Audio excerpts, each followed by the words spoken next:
back. This is World Insight with me, Tian Wei.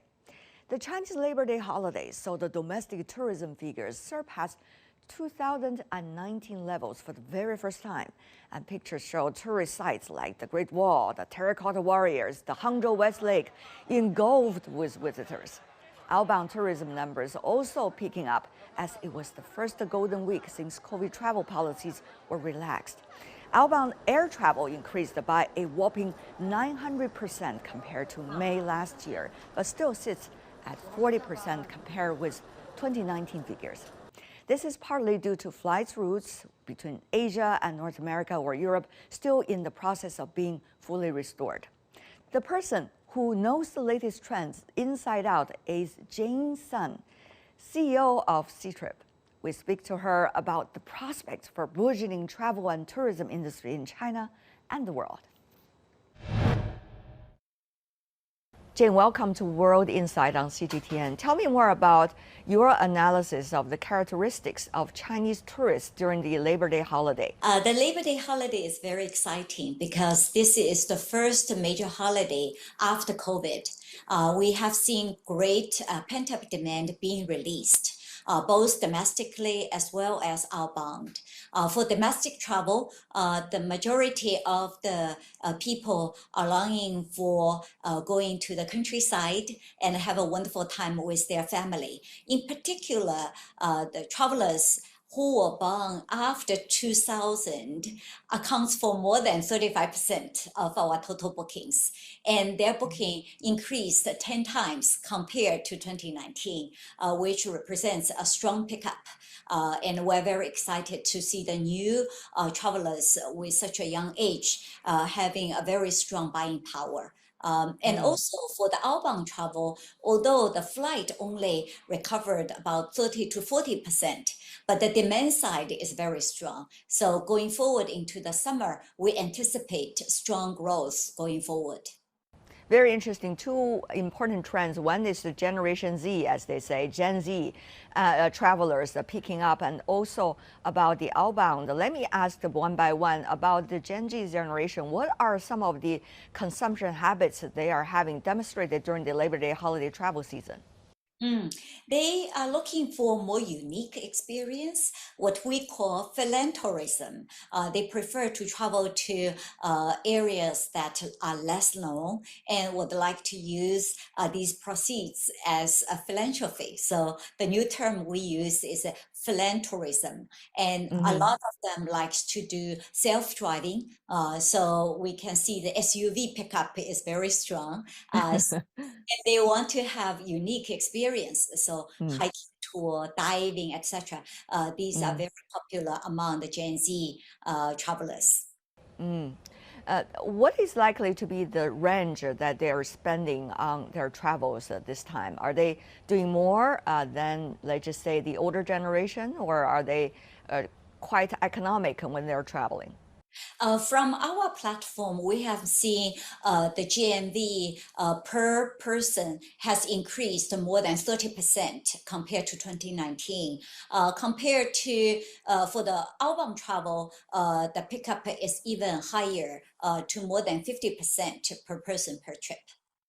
What about the outbound tourism? There has been quite flat outbound tourism in China, of course, over the past 3 years, but now because the international flights could still be quite expensive.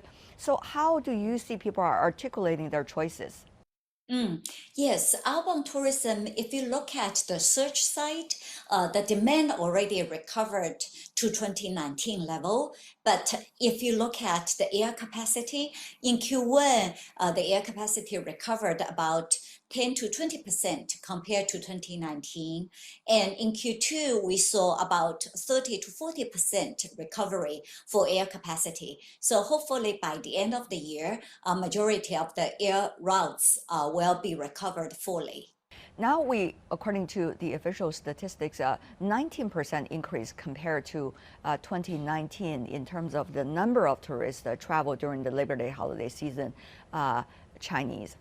But the money that they actually put into these trips almost similar to the 2019 level, which means per trip actually less expensive, cheaper. People are spending less money on every trip they're making. What does that say to you? Has been the discoveries? What have been the findings from your perspective? What we have seen on our platform is the spending is increasing. So we have Interesting. expensive travelers. For example, they are taking business class and staying in the high-end hotels. These customers definitely are spending more. But meanwhile, we also have younger travelers, which has budget a platform to use. So they tend to look for the areas which have good value. And also nearby hotels near the big cities are also increasing. So customers, some of them are trying to stay in the suburb area rather than going far away. That might bring down some of the spending, but the saving they achieved on the flight might be used for their shopping, for their food, and also for the hotels that they are saving. In other words, you're saying people are choosing, many of them are still choosing the close-by destinations rather than traveling across provinces or even from one part of China to a totally different direction of China. We have seen huge pickup for long distance travel as well as the nearby tour. So it's a mix of both. We have seen some interesting phenomena during the Labor Day travel. For example, the so-called Zibo phenomenon, which is a relatively small city, well known for the barbecue. It's almost like one of the most important phenomena on social media. But many wonder whether social media is reflecting the overall picture or only looking at some of the hotspots and also hype those phenomena.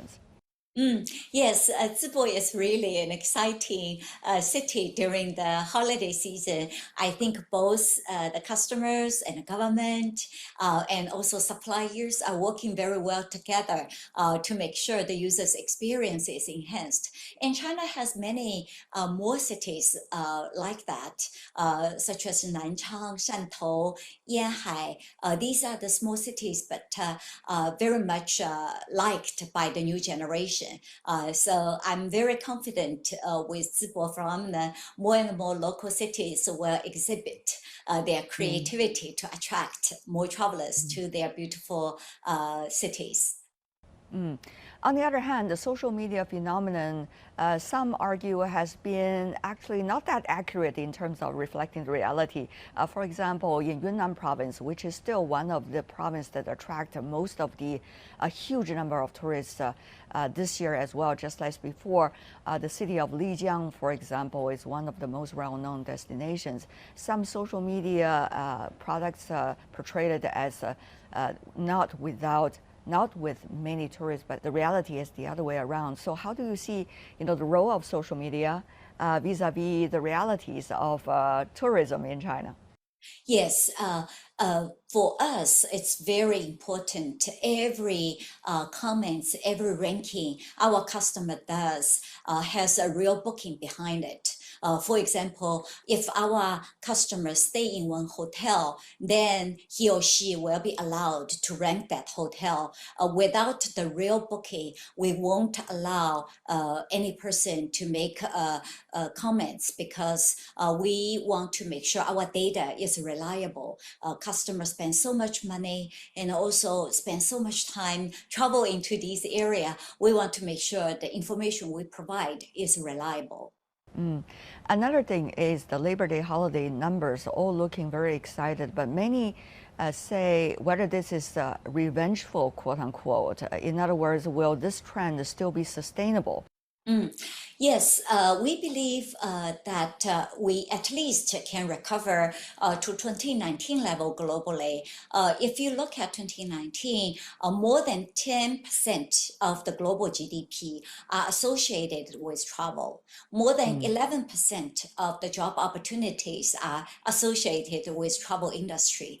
So even we modestly recover to 2019 level, that's a lot of value for the global economy. So we're very confident we'll be able to exceed that. Over the past few years, due to pandemic and other reasons, we see a number of Chinese travel apps have been limiting their services, for example, within China, to just within China, not necessarily internationally. Now, do you see things are changing at this moment? Whether operations internationally still could bring revenue to the overall operation of apps like yours and others? Yeah, we have never stopped investing in our supply chain development. Instead, we took advantage of the slow season, make our infrastructure much stronger. So we know sooner or later the impact from COVID will disappear. Our team needs to be prepared for the pent-up demand. So we're very excited for the opportunities ahead of us. What about, generally speaking, the Chinese trips and tourism operators, their services all over the world? We need to rebuild for sure. It's not only the Chinese APP, it's a global chain because the COVID not impact people in China, but also around the world. So it's a global effort. But I'm sure with such a strong demand, we'll be very quickly rebuild this supply chain. Jason, as always, thank you so much. Thank you very much.